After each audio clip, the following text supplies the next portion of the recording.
Let's talk about energy now, because Ed Miliband has attacked Reform UK's strategy on energy. He said Reform's energy surrender plan would sell out our energy security to fossil fuel interests, trash the countryside with fracking, cost hundreds of thousands of clean energy jobs, and cause bills to skyrocket. Well, let's unpick this in the company of a good friend of mine. Maxwell Marlowe is the Director of Research of the Adam Smith Institute, who have the temerity to crunch the numbers and get somewhere close to the truth. Maxwell, welcome to Talk Breakfast. Good morning, Mark. How are you? I'm very well indeed. Well, I quite like the idea of selling out our energy security to fossil fuel interests, given the fact that we have vast oil and gas reserves on our own shores. Absolutely. And guess what? When we talked about inflation earlier, I tell you what isn't falling in price. So what is falling in price, what is not inflating, is the price of oil. Yeah. It's now $60 a barrel. And that is coming down more and more. So some really good stuff out there when it comes to our energy security. But what is rising is, of course, the cost of renewables. Now, let's get this straight. Renewables are cheap. Wind is cheap, solar is cheap. What is expensive is the infrastructure, replanning the grid, the delivery costs. It's like if you go on Amazon and you see, you're ordering some wind power from somewhere, it's 99 pence. You think that's a great deal. Then you check the delivery price, it's £29, unlike, of course, oil and gas. So we really need to start thinking about, but do we actually want to just stop oil? I don't think so. I think what we want to do is have a mixed energy usage. We can drill into the North Sea, just as we did under Margaret Thatcher and also John Major, when we were actually exporting energy rather than importing it from, for example, the Norwegians. And guess what the Norwegians do? They drill it out of the same oil fields that we could be. So it's because of ideology, because of politics, not because of economics, that we are importing all of this energy and driving up our own costs. Indeed, I think the Norwegians are pulling in about 40 billion quids a year from selling their oil and gas on the international energy markets. It's interesting, isn't it? There is a landing point here, Maxwell, which is we can all agree that we want to clean up the planet. We can all agree, Maxwell, that we want clean air. We can all agree that there's nothing wrong with a solar panel. I've got viewers and listeners who have got a solar panel on their house and it heats the building. Happy days. We can all agree that we have waves and therefore there's energy in the waves. We can all agree that the wind blows, and maybe some of that is a resource too.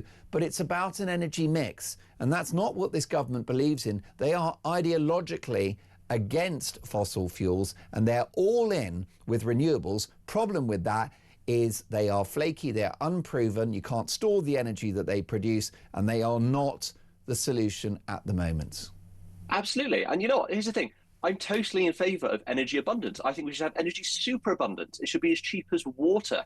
And if you look at the Americans, for example, that's what they have, because they've got a really big mix of energy. They use loads of solar. Obviously, a lot of America is very, very sunny. Nevada, Texas, Arizona. California, Arizona, happy days. Exactly. And so if you ranked the UK in terms of, we did state by state, we looked at how much it costs per kilowatt in pence. We would be the 51st state in terms of cost. We are so expensive, more than Hawaii, which is mainly oil-based and geothermal, and it's in the middle of the blooming Pacific Ocean, right? So even though we're so close to Europe, even though we've got all of this oil and gas under our feet, it is so expensive. Now, here's the problem. It's because of the way in which we use our grid. So if you look at the Americans have lots of different energy markets, and they sell their energy, they price their energy at the point of production. So each oil well, each solar panel, each of them indicate a price. That allows there to be really good competition, so you can choose where you get your energy from. It brings the price down, as with any basic A-level economics,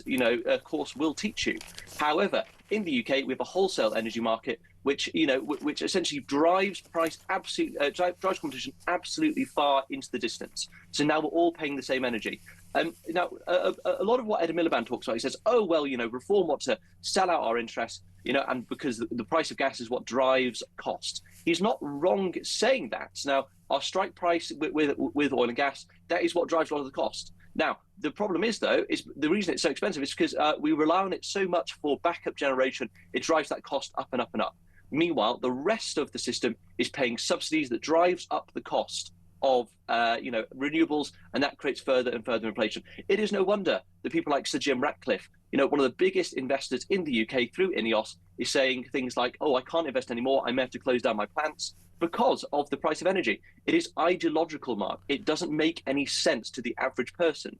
And that is why fundamentally we are going broke as a country. Most definitely. And it also doesn't save the planet, because what we're doing is we are outsourcing our carbon emissions to countries that have lower standards than us, who are producing dirtier fuel. That's the great irony, so that we can tick a box, which of course is the big focus of this government. Now, Maxwell, before I let you go, you are a wizard on the economy. What do you make of inflation dropping to 3% from 3.4% in December? Obviously, we're not an echo chamber here. If good things happen under this Labour government, we will salute them. It's obviously welcome that inflation has fallen, but a lot of my viewers feel that this figure is not reflective of the lives they're living. Yeah, I can completely understand that. And I was listening to your voice notes earlier. So when we look at inflation, CPI or Consumer Price Index, it's just a basket of different goods that we're seeing, right? So we're seeing deflation in some areas, the rate of inflation, the price actually falling. We can look at, for example, education is one because of the VAT price rises. And we compare that to other things, let's say the price of alcohol and restaurants and bars, that's going up.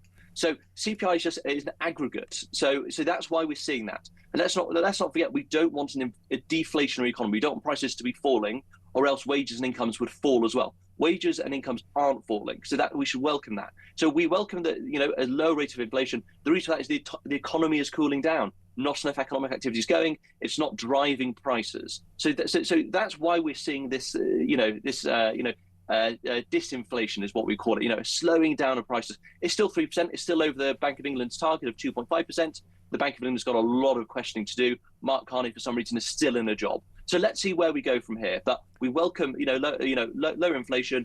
However, it's all because our economy is stultified, and we can't, keep going on like this. Yes, it sounds to me a bit like the doctor's got good news and bad news. The good news, Maxwell, is that your blood pressure's coming down. The bad news is because the blood is draining from your body. Well, my blood pressure never goes down, Mark, as I'm sure you know. Well, listen, I tell you, you've got your finger on the pulse today, and your readings are very healthy indeed. Brilliant to have you on the show, Maxwell. We'll speak soon. Maxwell Marlowe is the Director of Research at the Adam Smith Institute. The whole point is we're all agreed we want clean air, and we want to look after this planet for future generations. I don't know anyone that's got a problem with an energy mix. And I mentioned the solar panels. It's fine. I mean, when I was at school, do you remember this, Mark Gale, lead engineer of the show, when you had a little solar panel on your calculator? Do you remember that, Damien? The Casio calculator had no one has a problem with that. What we want is common sense and an evidence base. This reminds me of COVID, right? It was like lockdowns, lockdowns, vaccinate everybody, right? Where's the evidence base? There was none, which is why we're getting the consequences of the, in my view, COVID overreaction. Same thing now with the global warming. Yes, Christian, the planet is heating up. No word of a lie. But a bit like COVID, it's a question of how we respond, not whether it's happening. And I think a bit like COVID, I wonder whether the medicine will be worse than the disease. I think if you look at the cost of energy prices, that is quite provably the case. So much